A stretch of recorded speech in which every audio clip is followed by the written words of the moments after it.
আল্লাহ আপনার একটা নবী ছিল, ওই নবীটার নাম হযরতে নবী ইউসুফ আলাইহি ওয়াসাল্লাম। নবী ইউসুফ বিবি জুলাইখার প্রেমে জুলাইখা ইউসুফ নবীর প্রেমে পড়েছিল। ইউসুফ নবীকে জেল খাটিয়েছিল।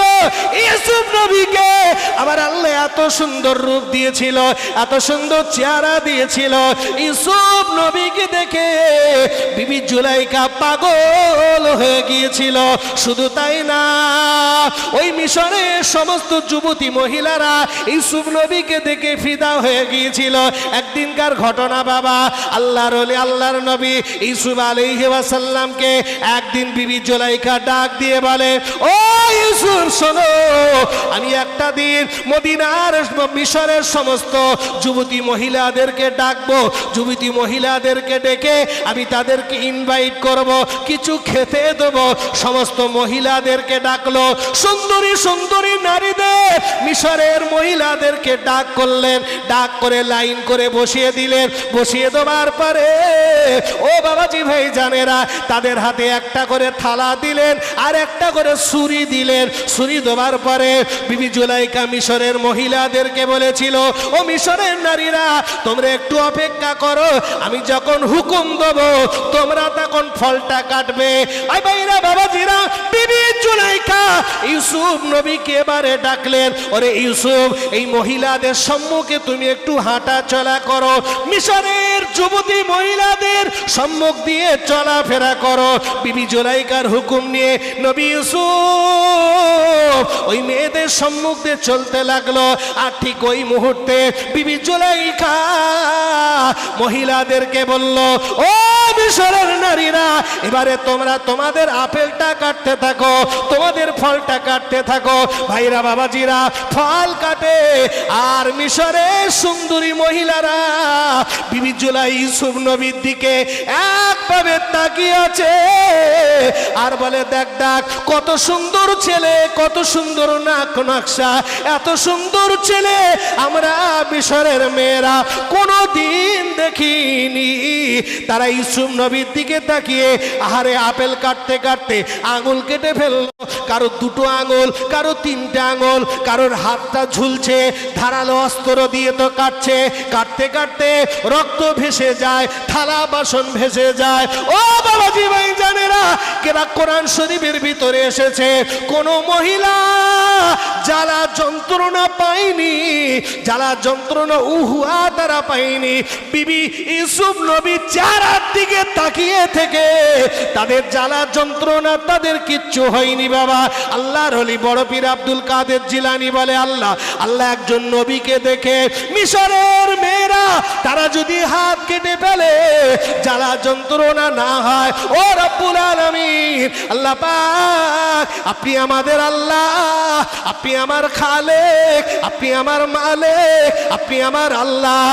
জান্নাতের ভিতরে জাহান্নামের ভিতরে আমি যখন জ্বলবো, জাহান্নামের ভিতরে যখন জ্বলবো, ঠিক ওই মুহূর্তে আপনার দিদার যদি পাই, আল্লাহ আমি আব্দুল কাদের, জাহান্নামের জ্বলন আমার ঠান্ডা হয়ে যাবে, জাহান্নামের জ্বলন আমার কিছু করতে পারবে না, জাহান্নামের জ্বলনে আমার কোনো ক্ষতি হবে না। ও রব্বুল আলামিন, জাহান্নামের আগুনের থেকে আপনার চেহারায় বেশি মজা আছে।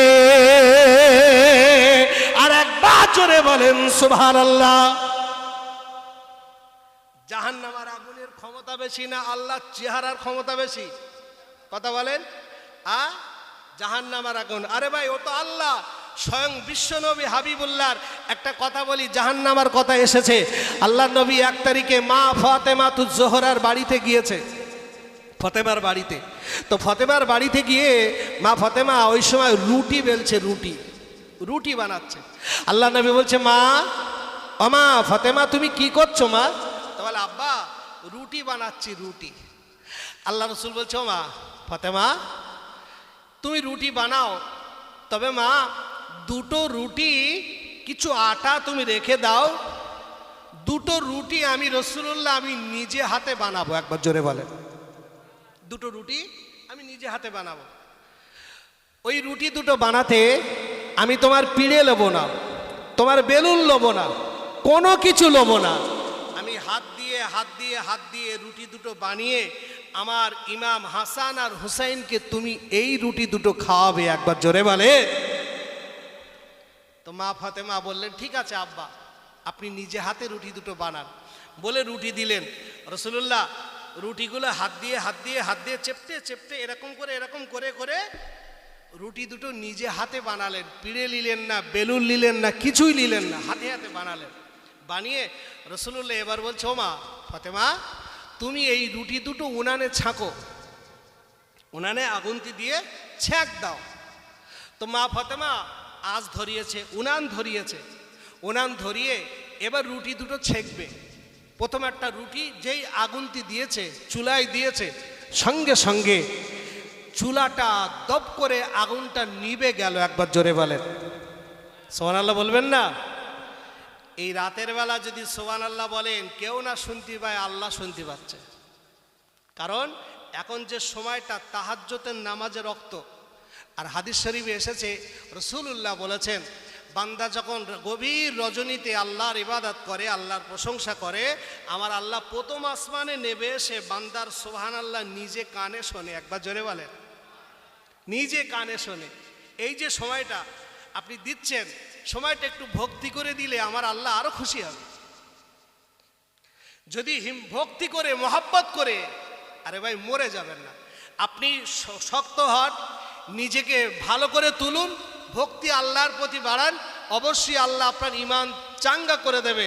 কারণ আল্লাহ বান্দার ক্ষতি চায় না, আল্লাহ বান্দার ক্ষতি চায় না। আমরা মানুষের ক্ষতি চাই, আমরা মানুষের বেঈমানি করি, আমরা মানুষকে ক্ষতি করি, মানুষের মনে আঘাত দেই। ভাই বলেন তো, রাগ করা সহজ বেশি না ক্ষমা করে দেওয়া সহজ বেশি? কথা বলেন। রাগ করা কঠিন না ক্ষমা করা কঠিন? ক্ষমা করা কঠিন। কোন মানুষ আপনাকে, আপনার মনে আঘাত দিয়েছে, দুঃখ দিয়েছে, কষ্ট দিয়েছে, বিশ্বাস করুন রাগ আপনার হবে, রক্ত মাংসের শরীর, রাগ হতে পারে। কিন্তু রাগের থেকে সব থেকে আল্লাহর কাছে ভালো হলো ক্ষমা করে দেওয়া। জোরে বলেন। কারণ রাসূলুল্লাহ হাদিস শরীফের ভিতরে বলেছেন, ও সাহাবারা, তোমরা মরার আগে একটা কাজ তোমরা করে আসবে। তোমার যদি কেউ মনে আঘাত দুঃখ দিয়ে থাকে, তাকে মাফ করে দিয়ে আসবে, তাকে ক্ষমা করে দিয়ে তারপরে কবরে আসবে। কেন ক্ষমা করে দেবে? রাসূলুল্লাহ সাহাবারা জিজ্ঞাসা করলো, হুজুর ক্ষমা করে তাতে লাভ কি হবে? ক্ষমা করে দিলে লাভ কি হবে? আল্লাহ নবী বলেন, সাহাবারা, ও আমার সাহাবারা, আমি রাসূলুল্লাহ সাল্লাল্লাহু আলাইহি ওয়াসাল্লাম আমি তোমাদেরকে জানিয়ে দিলাম, আমার আল্লাহ বড় মেহেরবান, আমার আল্লাহ বড় দয়াবান, আমার আল্লাহ বড় গফুর, আমার আল্লাহ বড় গফফার। আমার আল্লাহ বলবে, বান্দা তোকে এত মনে আঘাত দিয়েছে, তোর শরীরটা চৌচির হয়ে গিয়েছে, কলজাটা ফেটে গিয়েছে, চোখ দিয়ে টপ টপ টপ টপ করে পানি পড়েছে, তোর মনের ভিতরে বিরাট ক্ষোভ, এই মানুষটা মরে গেলে এর মাটি দোবা তো দূরের কথা, ও চেহারাখানা দেখবো না। এরকম রাগ হয় না মাঝে মধ্যে? বিনা কারণে এত কষ্ট দেয় যে মনে হয় না যে কথা তো দূরের কথা, তোর মরে গেলি তোর মুখটা পর্যন্ত দেখবো না। এরকম হয় না? প্রচুর হয়। আল্লাহ নবী বলেছেন, তুমি যদি ওই মানুষটাকে মাফ করে দিতে পারো, এত কঠিন ভাবে তোমাকে আঘাত করেছে, এত কঠিন ভাবে তোমাকে যন্ত্রণা দিয়েছে, তোমার মনে কষ্ট দিয়েছে, তুমি যদি ওকে মাফ করে দিতে পারো, আমি রাসূলুল্লাহ জানিয়ে দিলাম, ওই ব্যক্তিটার মাপের কারণে, মাফ করে দেওয়ার কারণে আমার আল্লাহ পাক বলবে, বান্দা তুমি বান্দা হয়ে বান্দাকে মাফ করতে পেরেছো, আর আমি আল্লাহ তোমাকে কি মাফ করতে পারবো না?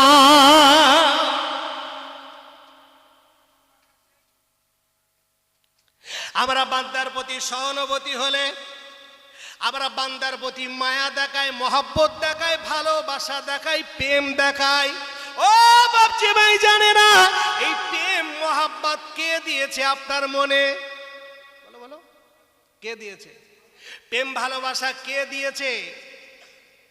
বাপ সন্তানের প্রতি এত মায়া, এই মায়া আপনি কোথায় পেলেন একটু বলেন? কোথায় পেলেন? কে দিয়েছে মায়া? স্বামী স্ত্রী এত মহাব্বত, না দেখে থাকা যায় না, কথা না বলে থাকা যায় না। স্বামী স্ত্রীর ভিতরে এত মহাব্বত, এই মহাব্বত আপনি কোথায় পেলেন? এত মহাব্বত কোথায়? কোথায়? কিভাবে? কালকে আপনার বিবি, আপনার বিয়ে, আজ পর্যন্ত ওই মহিলাটার প্রতি আমার কোনো টান নেই, আছে? কালকে আমার বিয়ে, কালকে আমার বিয়ে, আজ পর্যন্ত, বিয়ের আগ পর্যন্ত ওই মহিলাটার প্রতি আমার কোনো টান নেই। বিয়ের পরা সংসার করতে করতে 2 মাস 4 মাস 6 মাস 10 মাস 1 বছর 2 বছর পরে তার প্রতি এত আন্তরিকতা, এত মহাব্বত, এত প্রেম, সে যেন আমার শরীরের কি একটা, আমি তার জন্য পাগল ব্যতিব্যস্ত, সে না হলে আমি মরে যাব। কিছু কিছু ছেলে বিবির জন্য আত্মহত্যা করে, কিছু কিছু মানুষ বিবির জন্য ট্রেনের গলা দিয়ে দেয়, বডি দিয়ে দেয়। কিছু কিছু বিবি, কিছু কিছু স্বামী বিবির প্রেম ভালোবাসার জন্য বিষ খেয়ে ফেলে, বিষ তেল খেয়ে ফেলে। কিছু কিছু ছেলে বিবির প্রেমের জন্য, মহাব্বতের জন্য তারা এমনি করে পাগল পর্যন্ত হয়ে যায়, পাগল, ঘাস মারা ওষুধ পর্যন্ত খেয়ে নেয়। খায় না? খায় না? কথা বলো। তাহলে এত প্রেম, এত মহাব্বত কে দিয়েছে তোমার ভিতরে? বলো, কে দিল? আল্লাহ। তাহলে আল্লাহ যদি তোমার মনে এত প্রেম, এত ভালোবাসা দিতে পারে, ও ভাই, আল্লাহর মনে কি প্রেম ভালোবাসা নেই? আল্লাহর মনে মহব্বত নেই? আল্লাহ শুকনো, আল্লাহর মনে মায়া দয়া নেই? আছে। তার রাসূল বলেছেন, তুমি যদি মাফ করতে পারো, ওই মাফটার ওসিলায় আল্লাহ তোমাকেও মাফ করে দেবে। জোরে বলেন যে বান্দা, তুই যদি মাফ করতে পেরেছিস, তা আমি আল্লাহ তোকে মাফ করতে পারবো না? যা, ওর ওসিলায় আমি তোকে মাফ করে দিলাম। আর একটা হাদিস রাসূল বলেছেন, এই দুটো কথা একটু খেয়াল করবেন খুব গভীরভাবে। রাসূলুল্লাহ আর একটা কথা বলেছেন যে বান্দা যখন মারা যায়, মনে করেন একজন মানুষের 95টা ভুল ত্রুটি আছে আর 5টা ভালো কাজ আছে। 5টা মানুষ মারা যাবার পরে ওই 5টা কাজের প্রশংসা করে। কটা? আপনাদের গ্রামে অনেক খারাপ মানুষ আছে না নেই? আছে তো? ওই মানুষটা মরে যাওয়ার পরে ওর খারাপগুলোকে তোমরা চর্চা করো না, ওর খারাপগুলোকে তোমরা আলোচনা করো না। তার যদি দুটো জিনিস ভালো থাকে, তার যদি কোনো একটা কিছু যদি ভালো থাকে, ওই ভালো কাজটা নিয়ে তোমরা আলোচনা করো, চর্চা করো। আর তাকে বলো, তুমি কিচ্ছু না বলো, তুমি বলো লোকটা ভালো ছিল, ভালো ছিল, আল্লাহ তাকে জান্নাতে দিক, আল্লাহর কবরে আযাব মাফ করে দিক, আল্লাহ তাকে বেহেশতে বাসী করুক। এই কথাটা সবাই বলো, সবাই বলো। আল্লাহ তাকে মাফ করে দিক, আল্লাহ তাকে বেহেশতে দিক, আল্লাহ তাকে জাহান্নামের আগুন থেকে হেফাজত করে। মানুষটা ভালো ছিল। গ্রামে XYZ বাচ্চা থেকে বুড়ো 8 থেকে 80 পর্যন্ত সবাই যখন এক কথা বলবে, মানুষটা ভালো ছিল, মানুষটা ভালো ছিল, মানুষটা ভালো ছিল, মানুষটা ভালো ছিল, এইটা যখন সবাই বলবে, আমার আল্লাহ তখন বলবে, ও ফেরেশতারা দেখ, এই মানুষটা এত খারাপ থাকার পরে সবাই ভালো বলছে, সবাই ভালো বলছে। তা সবাই যদি ভালো বলতে পারে, আমি আল্লাহ কি বলতে পারবো না? আমি আল্লাহ কি বলতে পারবো না? যা, সবার ওসিলায় আমি আল্লাহ বলে দিলাম ও ভালো। একবার জোরে বলে। নওজওয়ানেরা, তরুণেরা, যুবকেরা গভীরভাবে আলোচনা বোঝেন, ভুল আমাকে বুঝবেন না বাবু। ও মুসলমান ঘরের ছেলেরা, অনেক রাত হয়ে গিয়েছে বাবা, আমার আলোচনা একটু খেয়াল করেন। আল্লাহ আম্মা জান ফাতেমাতুজ জোহরা রুটিটা নিয়ে যেই চুলায় দিয়েছে, সঙ্গে সঙ্গে চুলার আগুনটা দপ করে নিভে গেল। আম্মা জান ফাতেমাতুজ জোহরা রাদিয়াল্লাহু তাআলা আনহা, মা ফাতেমার মনটা খারাপ হয়ে গেল। হায়রে, আমার আব্বা রুটি বানালো, ওই রুটিটা আমি ছেঁকবো, আর চুলার আগুনটা নিভে গেল। আল্লাহ নবী মিসকে মিসকে হাসলেন।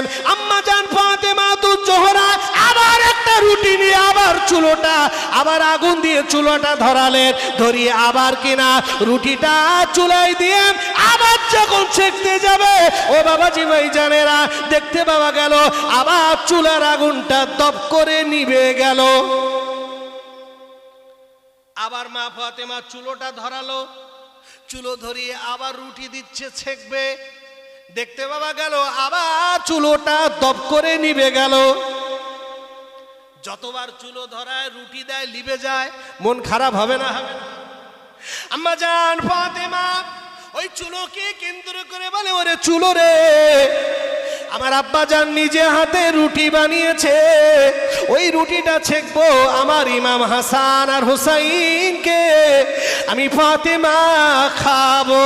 আমার আব্বা জান বড় নিয়ত করেছে, আমার আব্বা জান বড় নিয়ত করেছে। এ চুলোর আগুন কেন রে, কেন তুই বারে বারে বারে বারে নিভে যাও? আবার চুলো ধরায়, আবার রুটি ছেঁকবে, আবার চুলো নিভে যায়, আবার চুলো ধরায়, আবার রুটি ছেঁকবে, আবার নিভে যায়। আল্লাহ নবী মিসকে মিসকে হাসতে লাগলো। আল্লাহ নবী বলে, মা ও নবী নন্দিনী ফাতেমা, ও নবী নন্দিনী ফাতেমা, তুমি এই রুটিগুলো যতবার চুলোয় দেবে তত সময় ওই চুলো আর আগুন ক্ষমতা নেই এই রুটি দুটো ছেঁকবে। এই চুলো তো দূরের কথা, ও বেটি ফাতেমা, এই রুটি দুটো নিয়ে আল্লাহ আযাবে জাহান্নামায় যদি ফেলে দাও, আল্লাহ পাকের আযাবে জাহান্নামায় যদি ফেলে দাও, ও বেটি ফাতেমা, তোমার নবী পাকের, তোমার আব্বা জানের হাতের ছোঁয়া যে রুটিতে লেগেছে, ওই রুটি জাহান্নামার আগুন পোড়াবার মতো ক্ষমতা নাই। জাহান্নামার আগুনে যদি ফেলে দাও, জাহান্নামার আগুন পর্যন্ত নিভে যাবে। তুমি ছাড়া কেউ নেই, মালিক বলে তারে ডাকবো। তুমি ছাড়া কেউ নেই, প্রভু বলে তারে ডাকবো। তুমি ছাড়া কেউ নেই, মালিক বলে তারে ডাকবো। তাই তো সারাক্ষণ ডাকি তোমারে, আর ভালোবেসে কাছে টেনে নাও আমারে। জোরে বলেন না সুবহানাল্লাহ। আর চিল্লে হবে না সুবহানাল্লাহ? নারী দেখবেন। তুমি ছাড়া কেউ নেই, মালিক বলে তারে ডাকবো। তুমি ছাড়া কেউ নেই, প্রভু বলে তারে ডাকবো। তাই তো সারাক্ষণ ডাকি তোমাকে, আর ভালোবেসে কাছে টেনে নাও আমারে।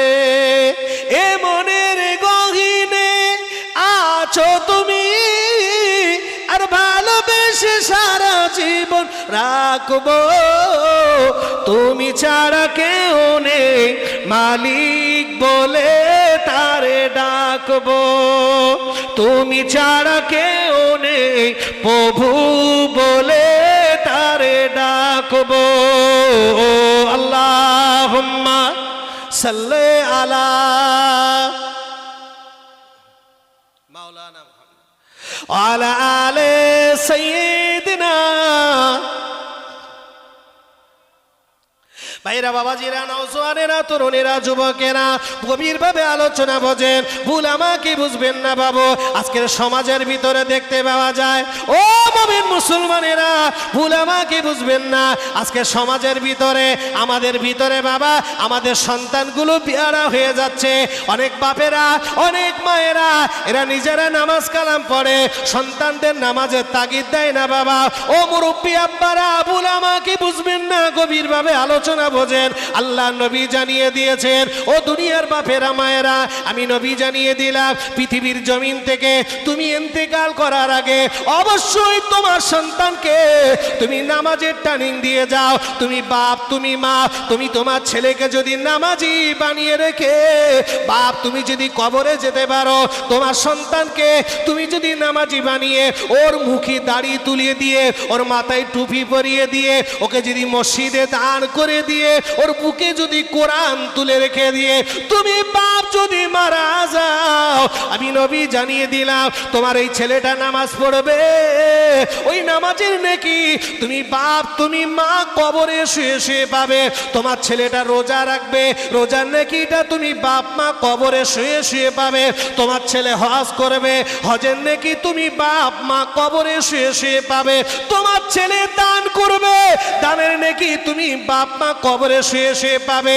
এক কথায় ছেলে যদি ভালো হয় দুনিয়াতে বাপ মার মুখ উজ্জ্বল হয়ে যায়, আর ছেলে যদি ভালো হয় কবরেও শান্তি, দুনিয়াতে শান্তি, পরকালে শান্তি, আখেরাতে শান্তি, দুনিয়াতে শান্তি।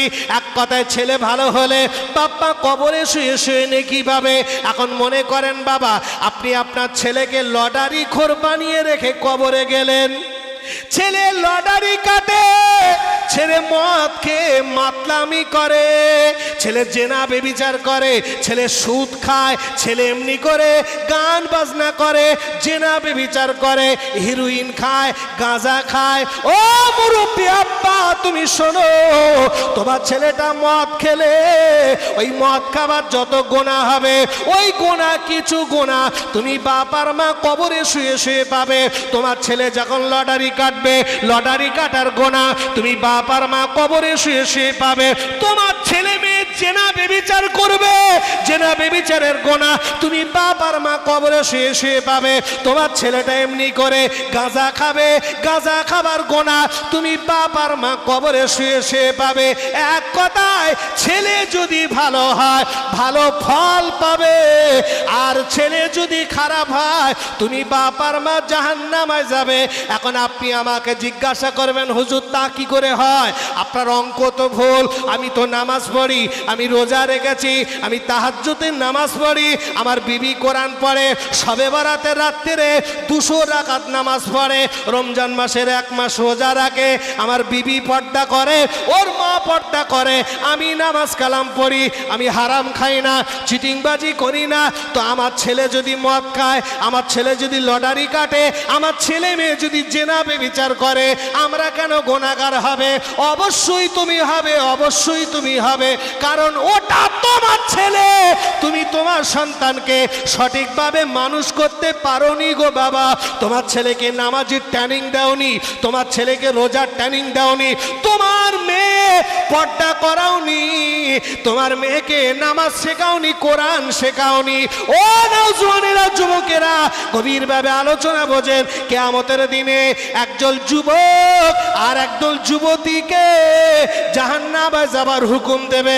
ওরা জাহান্নামে যাবে, ওদের মনটা বড় খারাপ, ওদের মনটা বড় অস্থির। আমার আল্লাহ বলবে এই যুবক যুবতী তোমরা দাঁড়াও, কেন তোমাদের মনটা খারাপ? ওই সময় যুবক যুবতী বলবে আল্লাহ, আল্লাহ আমাদের কিসের কারণে জাহান্নামে দেওয়া হচ্ছে? আমার আল্লাহ বলবে নামাজ না পড়ার কারণে, কোরআন না পড়ার কারণে, পর্দা না করার কারণে, হজ না করার কারণে, দান না করার কারণে, এক কথায় হারাম খাবার কারণে, বেরোজগার থাকার কারণে, কোরআন না পড়ার কারণে। ওই সময় যুবক যুবতী বলবে ও রব্বুল আলামিন, আল্লাহ, আল্লাহ আমার মা আমার বাপ ওরা আমাদের কোরআন শেখায়নি। সুবহানাল্লাহ, কোরআন শেখায়নি। সুবহানাল্লাহ। তার মানে পুরো বুঝতে পারছেন তো কি অবস্থা? হ্যাঁ জি, আল্লাহ আল্লাহ আল্লাহ। শোনেন শোনেন, খুব মজার রস, অতটা সহজ না রে বাপ। ওরা তখন ডাইরেক্ট বলবে, মা মেয়েকে বলবে ও মা তুমি জাহান্নামে যাচ্ছ। আল্লাহ বলবে কিসের কারণে? তুমি পর্দায় থাকোনি বলে। মেয়ে তখন বলবে আল্লাহ আমার মা আমাকে কোনোদিন বোরকা পরায়নি, পর্দা শেখায়নি। আরে মা পর্দা করবে তারপর তো মেয়ে করবে। মাও ব্লাউজ উপরে যাচ্ছে, মেয়েও ব্লাউজ উপরে যাচ্ছে, কোনটা মা কোনটা মেয়ে বোঝা যায় না। কোনটা মা কোনটা মেয়ে বোঝার কায়দা নেই জি। আর এখনকার আইবুড়ো মেয়েরা এরা আর প্রেম ভালোবাসা করে না, এরা এরা প্রেম টেম আর করে না। কেন করে না জানেন? ঘরের 40, 42, 45 বছরের ভাবিরা যে হারে প্রেম ভালোবাসা করতেছে, এরা চেপে গেছে যে আমরা ওদের কাছে পারবো না। আগে আমরা ছোটবেলায় দেখতাম আই বুড়ো মেয়েরা এর তার হাত ধরে পালাতো, এখন 4 ছেলের মা পালাচ্ছে। এই আব্বা ভুল বলতেছি? তবে এখানকার মায়েরা ভালো, এরা প্রেম টেম করে না। প্রেম এখন ঘরের ভিতরে। আগে প্রেম হতো পার্কে, আগে প্রেম হতো রাস্তাঘাটে, এখন প্রেম হচ্ছে মেসেঞ্জারে। কোথায়? হ্যাঁ, এখন প্রেম হচ্ছে হোয়াটসঅ্যাপে। হ্যাঁ, এখন প্রেম হচ্ছে, চাচা জীবনে শুনেছো ওই এখন কত অ্যাপস বেরিয়েছে জানো? এই একটা কি অ্যাপস আছে, ইনস্টাগ্রাম। হ্যাঁ, ওতে শুধু প্রেম করা কল। কথা বুঝলেন না? জি, রাত 12টার সময় ঘরের দরজা জানলা লাগিয়ে দিয়ে উদম প্রেম চলতেছে, উদম প্রেম। আর তুমি মনে করতেছো আমার মেয়েটা পুরো ফেরেস্তা, আমার বাড়ির বউটা ও একদম আম্মাজান রাবিয়া বসরি, আর ও বৌমাকে যদি এক জায়গায় দাঁড় করে দেয়, কার কোনটা রাবিয়া আর কোনটা আমার বৌমা চেনা যাবে না। ও মনে মনে করতেছে, কিন্তু তোমার বিবি, তোমার বৌমা ও যে কি করে বেড়াচ্ছে তুমি জানো না। তুমি মনে করছো পুরো ফেরেস্তা। জি, এখনকার ঘরের ভাবিরা বউরা এরা হাই হ্যালোতে ব্যস্ত। মেসেঞ্জারে যেভাবে এদের কাছে পাগল করে, প্রত্যেক ভাবিদের আছে সব বড় বড় ফোন, হ্যাঁ বড় বড় যন্ত্র হাতে। জি, চাচা মনে করতেছে কিচ্ছু ব্যাপার না, ও আমার ছেলেটা একটু ফোন তো দিয়ে রেখেছে, কার্টুন ফাটুন দেখে, এটা সেটা দেখে। ওর ভেতর দিয়ে যে কি সর্বনাশ হয়ে যাচ্ছে তুমি বুঝতে পারছো? তোমার বোঝার কোনো লাইন নেই। বুঝতে কখন পাচ্ছ জানো? যখন গাড্ডায় পড়ে যাচ্ছে তখন যা শালা কি করে পড়ে গেল, তখন সর্বনাশ। তার আগে পুরি ব্যাপার। হ্যাঁ, আজকে জানো কত ছেলে পিলে সব এসে ষাঁড়ের মতন কত নাম্বার দেওয়া লোভে হয়েছে সব। সন্ধেবেলা নাম্বার দেছে, নাম্বার লেছে। হ্যাঁ, নাম্বার সিসি ক্যামেরা লাগানো হতো, তা অন্তত 200-500 মোটামুটি এদিক সেদিক হয়েছে। আমি হলপ করে বলছি, আরে ভাই এগুলো আমাদের সব জানা, সব মুখস্থ বিদ্যে। প্রচুর প্রচুর জলসা হচ্ছে, ওদিকে হাঁকাচাল্লা হচ্ছে। কি হয়েছে না ভাবি ধরা পড়ে, আল্লাহ জানে ভাই। হ্যাঁ, কি হচ্ছে না উক মেয়ে ওইদিক থেকে আর 4-5 জন ধরে টেনে যাচ্ছে। এই হলো জলসা, এই হলো জলসা। আল্লাহ হেফাজত করে। তবে আপনাদের এখানকার মা চাচিরা ভাবিরা এরা ভালো, এরা সব পর্দায় বসে শুনতেছে কি সুন্দর করে। হ্যাঁ জি, এতটা সহজ ইসলাম, এতটা সহজ বাবা। পর্দার কথা বলি, আপনাদের এই গ্রামে ওই কি বলে, ওই শিয়ালে মুরগি ধরে, শিয়ালে বলো বলো। হ্যাঁ, এখন আর শিয়াল নেই। হ্যাঁ, আগে সে শগুন দেখা যেত, এখন আর শগুন দেখা যায়? শগুন ঠগুন আর নেই, তার মানে মানুষ হয়ে গেছে শগুন। মানুষ শগুনের মতন হয়ে গেছে, এই জন্য শগুন টগুন আর দেখা যায় না। তো ওই শিয়ালে মুরগি ধরে, তাই না? মুরগি ধরে। আচ্ছা, আমরা নড়ে চড়ে কার দোষ দেই? মুরগির দোষ দেই না, না শিয়ালের? শিয়ালে যদি মুরগি ধরে দোষ কার হয়? বোঝে না আওয়াজ, শিয়ালের দোষ হয় না? শিয়ালের তো। আচ্ছা, এখন রাত কটা বাজে? 2টো বাজে। 2টো তো। আচ্ছা, এই 2টোর সময় শিয়াল এই মুরগি থাকার কথা কোথায়? মুরগি থাকার কথা কোথায়? ঘরের ভেতরে ওর যে জায়গা আছে। এখন ওই ঘরে না থেকে ও যদি আড়ে বাড়ে টু মারামারি করে, তাহলে শিয়ালের গালে তো এমনি পানি এসে রয়েছে। ও তো বাঘে খুঁজতেছে, শালা বাঘে পেলেই ধরবো, ঘাড় মোড়া দেবো। এখন যদি তুমি হুক্কাহু করো, রাত 9টা-10টার সময় তুমি যদি ঘুরে বেড়াও, আর শিয়াল যদি ধরে, তাও কি শিয়ালের দোষ হবে? মুরগি ধরলে সব দোষ শিয়ালের হয় না, কিছু দোষ মুরগির হয়। কিছু মুরগির দোষ আছে। ইসলাম বলেছে পর্দার ভিতরে থাকার কথা, পর্দা। এরা পর্দা জর্দা করে ফেলে। পর্দা জর্দার সাথে খেয়ে ফেলেছে। পর্দা কি এরা জানি না, বুঝি না। তেঁতুল বোঝেন? তেঁতুল, আমার পকেটে তেঁতুল আছে, আমি এখন তেঁতুল বার করব। তো তেঁতুল বার করলে এখানে বিভিন্ন বয়সের মানুষ আছে, কারুর 20, কারুর 15, কারুর 12, কারুর 25, কারুর 30, কারুর 35, কারুর 40, কারুর 45, কারুর 50, 55, 60, 65, 70 আছে না? নেই? আছে তো। আমি তেঁতুল বার করব। তেঁতুল বার করার পরে এই যে মানুষের বিভিন্ন বয়সের মানুষ এখানে আছেন, প্রত্যেকের একটু গালে পানি আসবে না আসবে না? আসবে, পানি আসবে। আচ্ছা, এই যে আপনার গালে পানি আসলো, এর জন্য দায়ী কেডা? বলো বলো। আরে তেঁতুল তো আমার পকেটে রেস ঘর ডিম চাই, তাহলে যে বার করেছে আমি দায়ী। তুমি কি চুলকুনি এখন তেঁতুল বার করেছো হুজুর? হ্যাঁ, তাহলে আমি তেঁতুল বার করেছি, দোষ আমার। ভাই রসুলুল্লাহ মেয়েদেরকে না খানিকটা তেঁতুলের সাথে উদাহরণ দিয়েছে। আর দুনিয়া কুল্লুহা মাতাউন ও খৈরিল মাতা ইদ দুনিয়া ইমরাতুস সালিহা, হাদিস শরীফ। আর দুনিয়া কুল্লুহা মাতাউন ও খৈরিল মাতা ইদ দুনিয়া ইমরাতুস সালিহা। রসুল বলেছেন গোটা দুনিয়াটা, দুনিয়াতে যা আছে সব কিছু এই মানুষের ভোগের সম্পত্তি। আর এর ভিতরে সব থেকে বড় ধরনের নিয়ামতের ভোগ হলো একটা সতী সাধবী ভদ্র মহিলা। একবার জোরে বলেন। তাহলে নবী বলেছে মহিলারা কিসের? রাসূলুল্লাহ বলেছেন মায়েরা, তোমরা হলো মায়ের জাত, মায়ের জাত, তোমরা হলো পর্দার ভিতরে থাকবে। আল্লাহ নবী বলেছেন তোমরা একটা কলা খাবে, ওই কলাটা খোলা ছাড়ানো কলা তোমরা খাবে না। তোমরা একটা আম খাবে, ওটাও পর্দা থাকে। তোমরা একটা লিচু খাবে, ওটাও পর্দা থাকে। তোমরা একটা কাঁঠাল খাবে, ওটাও পর্দা থাকে।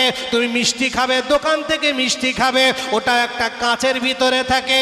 ও বাবাজি ভাই জানেনা, আপনি মিষ্টি কিনে আনবেন বাজার থেকে, প্রথম আপনাকে কাঁচের ভেতর থেকে বার করবে, তারপরে ওদের একটা পাত্র আছে, ওই পাত্র দেবে, ওটা ঢেকে দেবে, তারপরে একটা কাগজ দেবে, একটা ক্যারি ব্যাগ দেবে। ওই ক্যারি ব্যাগটা নিয়ে আপনার কাছে আবার প্যাকেট থাকবে, ব্যাগ থাকবে, অথবা থলে ব্যাগ থাকবে। থলে ব্যাগের ভিতর দিয়ে তারপরে আপনি বাড়ি আনবেন, কারণ ওটা যদি ধুলোবালি পড়ে, ওই ধুলোবালি পড়লে ওটা যদি খায় আমার রোগ হতে পারে, আমার বাচ্চার শরীর খারাপ হতে পারে। না না না না, ওটা ধুলোবালি লাগানো যাবে না। আল্লাহ নবী বলেছেন এই দুনিয়ার যুবকেরা খবরদার, তোমার বিবিকে তুমি পর্দা করো, কারণ ওটা তোমার ভোগের সম্পত্তি। আল্লাহ নবী বলেছেন নারী হলো লজ্জাবতী গাছের মতো। লজ্জাবতী গাছ বোঝেন? লজ্জাবতী গাছে একবার টাচ করে দেখবেন, টাচ পাতা জড়ো হয়ে যাবে, গুটিয়ে যাবে। আল্লাহ নবী বলেছেন নারী হলো লজ্জাবতী গাছের মতো। নারী আর গাড়ি, ও নওজওয়ানেরা, যুবকেরা, আপনার হাতের এক হাতের গাড়ি, ওই গাড়িটা যখন আপনার কোনো বন্ধু বান্ধবকে দেবেন, আর দেবার পরে 1 ঘন্টা 2 ঘন্টা চালানোর পরে ওই গাড়িটা আপনি হাত দেবেন, আর যেন মনের মতো হবে না, কেমন যেন হয় না, গাড়িটা যেন কিরাম যেন টয়লেমেলে হয়ে গেছে। রাসূলুল্লাহ বলেছেন বিবি হলো ঠিক ওরকম লজ্জাবতী গাছের মতো। তোমার বিবি তোমার জন্য আমার আল্লাহ আমানত করেছে। তোমার বিবি তোমার কাছে আমানত। তোমার এই বিবিকে কেউ স্পষ্ট করবে, ও বিবি লজ্জাবতী গাছের মতো গুটিয়ে যাবে।